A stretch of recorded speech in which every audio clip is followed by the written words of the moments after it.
Hi, I'm Paige Ashley from School Video News. I'm here with Ric Viers, who is the author of the Sound Effects Bible. He's also the producer of over 150 sound effects libraries that are used in films, radio, and television. He's the founder of Blastwave Effects, which is the world's leading provider of high-definition sound effects. Hi, Ric. Hi, how you doing? So how did you get started with sound effects? It's a funny story because I never really intended on being a sound effects creator. I went to film school with the intention of writing and directing films, and when I graduated, I ended up in Detroit doing location sound for several years, and at the same time was still making my own films.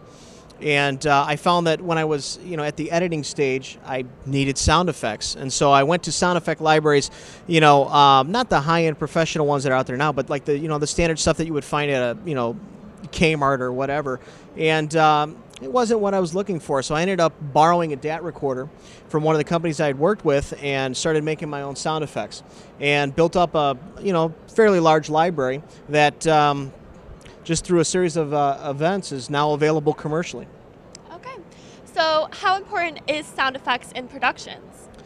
I think sound in general is probably the single most underestimated aspect in filmmaking. A lot of people don't realize what George Lucas said, which is sound is half the experience.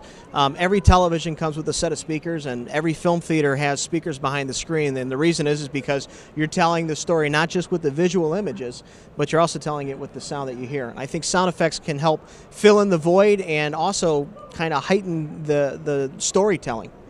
Well, what about high school productions? Do you think it's just as important in high school and colleges? Oh, certainly. I think that even with the way that news and television shows are going now, everything is, over the top with the sound effects, be it titling or just simple stuff. They're doing Foley now for television series that they never used to do before. So I think people are starting to realize that, sound is important.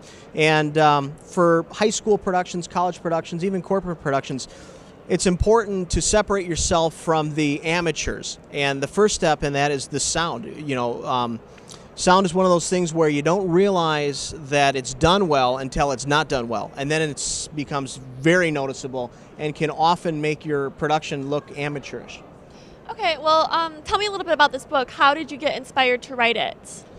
I actually, over the years as I was making sound effects, I was constantly looking for resources. How do I make sound? What have other people thought of doing, and what do I not realize that I should be doing? And for years and years and years, I couldn't find anything on the subject.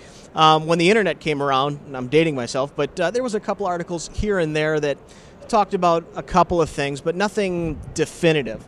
And so now I've done well over 150,000 sound effects, and with the experience I have and just with the libraries I made, I said, forget it, I'll just write the book myself and help the next generation of guys that are making sound effects. So what about me, someone who doesn't know anything about sound effects? Is this book easy for me to understand? I tried to keep the book as relevant as I could for both the amateur and the intermediate all the way to the professional. There's a lot of tips and tricks for guys that have been in the business for a while that they might be able to pull something out of it, but it was specifically written so that if you didn't know anything about sound whatsoever, you should be able to pick up the book, and by the time you get to the back cover, understand how sound works and how you can make your own sound effects. So you're also writing an article for School Video News? Yep, we're doing monthly articles with those guys to help out, the schools and universities that are, implementing sound and sound effects usage in their productions. Okay. Well, thank you very much. Be sure to check out Ric's article on schoolvideonews.com. And I'm Paige Ashley again. Thanks for joining us. And I'm still Ric Viers.